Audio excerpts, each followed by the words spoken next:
All right. Hello there. Well, today I'm talking about one of the most controversial figures in modern rock, Marilyn Manson. Born Brian Warner, he's back on tour for the first time in 5 years. And behind the stage lights and fanfare, there's a darker story, one that asks uncomfortable questions about justice, accountability, and who gets to come back after a fall. So, Manson's latest tour, titled One Assassination Under God, Chapter 1, or at least that's the title of his album. Anyway, it kicked off on May 2nd in Grand Rapids, Michigan. Hey, I live in Michigan, so it's a little bit of you know, a nod in my direction that he's started off his tour in my home state. But it wrapped up on May 25th, however, in Dallas. So it was a pretty short tour, really. And it supports his 12th studio album, whose title I just mentioned, released in November 2024 through Nuclear Blast Records. The album was recorded across LA and North Hollywood between April 2023 and April 2024, featuring tracks like As Sick as the Secrets Within, Raise the Red Flag, and Sacrilegious. And I do have to admit, I have heard those songs, and they're probably, some of the best songs that he has released in years.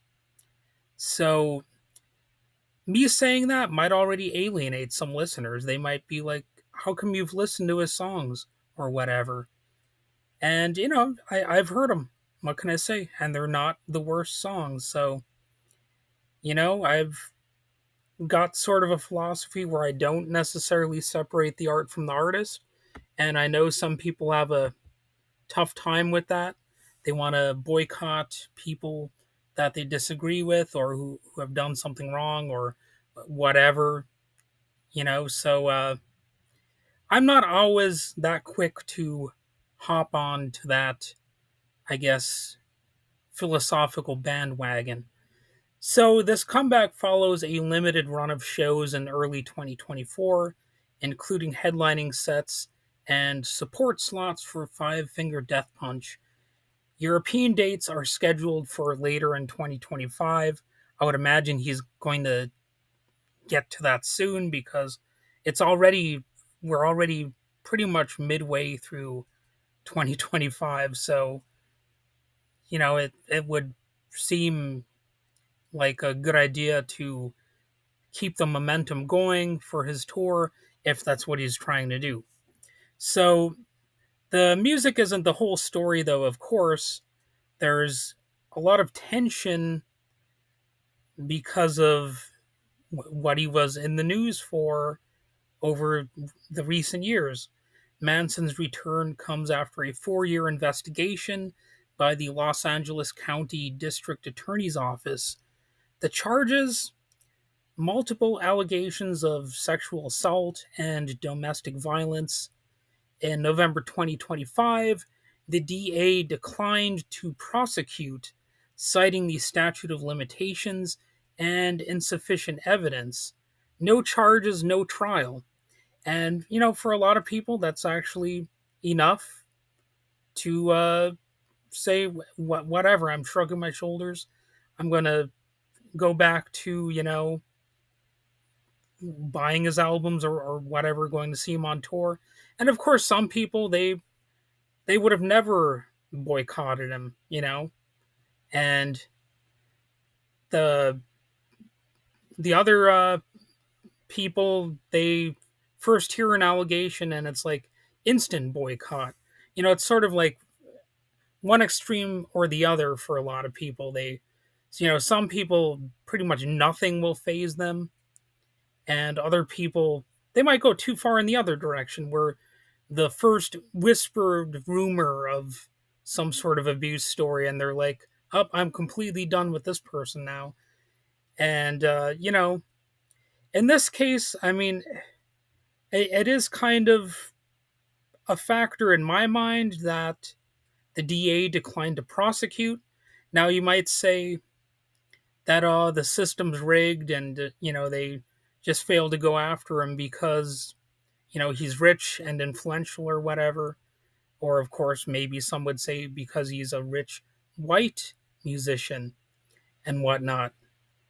But I mean, if you kind of look at the era that we're in with the Christian nationalist loons, they might actually, if anything, be more prone to going after, somebody like him who's had this sort of satanic image. So they might actually pander to the current administration, who himself panders to the religious far right. So, I'm not so sure about that narrative that there would be no reason for anybody to go after him. You know what I'm saying? So, the impact of the allegations was pretty much seismic. Manson lost his label, his management, and film roles. For a while, he disappeared from the public eye, as plenty of people like that, who face such accusations do. I know that his old band member Twiggy Ramirez, I believe, is what he was calling himself. I'm pretty sure that he has maybe permanently vanished from the public eye because he I think he was facing similar allegations. And there are different accounts of what went on and yada yada yada. But his reemergence raises some hard questions for people. What does it mean when an artist accused by multiple women can return to sold out venues? What structures allow this? Should people boycott them? And just generally, what message does it send? Even if you're not in favor of boycotts, and maybe even if you're to some degree forgiving of people who have you know been accused of committing heinous acts, what message does it send when they can just start right back up like nothing happened? And that's a debate that a lot of people are going to reach conclusions about individually. I'm not here to do too much finger wagging either way, from either perspective. But because while there may be no criminal conviction, the scars, be they emotional, psychological, and cultural, they might remain. What if he was guilty? The court of public opinion is a thing. People do have some opinions, maybe based on scant evidence in a lot of cases. And I think that in this case, the evidence apparently was lacking because, the charges weren't pursued. And, for some people, it might speak to a broader failure in the justice system. They might see it as another aspect of the chronic underreporting, the dismissal and mishandling of sexual assault cases in the US. So they might see this as yet another example of that, rightly or wrongly. I'm not trying to give too strong of an opinion on this personally, but I'm just saying that there are people out there who are definitely seeing this as symbolic of the overarching issues, when it comes to abuse and trauma and stuff like that. And if people undergo those sorts of events, they might see it as traumatic that somebody gets away with this. They have their own distressing memories, thoughts, or feelings. And this could be yet another reminder of people getting away with bad stuff. Again, whether or not it's based on evidence or just based on their thoughts and feelings. So we're living in an era where the music industry claims to stand for change, but what does it mean when someone like Manson takes center stage again, seemingly untouched by the legal system, but never fully cleared in the court of public opinion? And of course, you also get into the debate of whether or not that court of public opinion is right, because sometimes they might not be. I think. I mean, I don't have the information in front of me, but I think we've all probably heard of a few cases where people leaped to conclusions about something and they were wrong, and sometimes that can include the criminal justice system. Maybe the evidence just wasn't there, but the court of public opinion was quick to, you know, I guess, make accusations or believe accusations based on flimsy evidence, which does happen. So, is this a comeback or just a reminder of the limits of accountability? It's a, it's a possibility that it's a bit of both. You might think Marilyn Manson is a pig, or that he's a spooky guy or whatever. That's ultimately up to you. Uh, but as the lights dim and the crowd roars, one thing's clear: the conversation around Manson isn't over. It's only getting louder, and he was definitely accused of some dark stuff, and there will always be people who want to shine a light on that. And I will say that I was a bigger fan of him, in my younger days. I did own some of his albums, and it is a little bit sad to see somebody who was kind of a was kind of an odd duck, I guess you might say, um, end up being accused of this abusive behavior. Because you want to believe that somebody who's a little bit unique or a little bit freakish or whatever you want to, say about him, like I don't know, a shock rocker.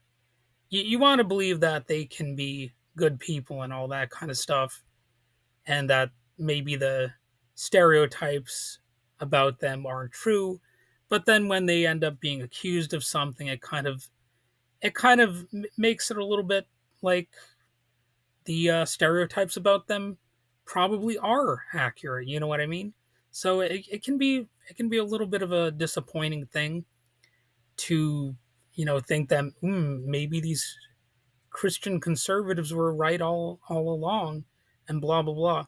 Now, of course, a lot of those Christian conservatives are abusive in their own ways, as we have seen like millions and millions of times already. There's enough examples of that. Some of you have known those examples in your own personal life. So that is really my main point about this, as far as like my own opinions go. Like it's not something that's going to change the entire world that he can still go on tour, and it wouldn't have changed the entire world if the opposite happened, and if he had actually been thrown into the slammer or whatever. So I don't want people out there to think that this is as much of a world changing story or case as one could possibly imagine, because it never would have been. The reality is that there actually are some bigger issues out there right now that the world is facing. And if you're disappointed in his ability to go on tour and all that stuff, well, just know that it is of course not the end of the world. And if you want to boycott him, you're free to do that. I would even encourage you to do that if that's your prerogative. And if you don't want to boycott him, well, you have the right to do that as well. So thanks for listening. I'm sort of being a fence sitter here. It's probably annoying to some people, but it seems to me like it's sort of the appropriate response to this sort of thing. And if this episode brought up anything for you, or if you want to dig deeper into the stories behind the headlines like this, you can check out other episodes of this show where I sometimes talk about, music, movies, politics, whatever. So, until next time, stay listening.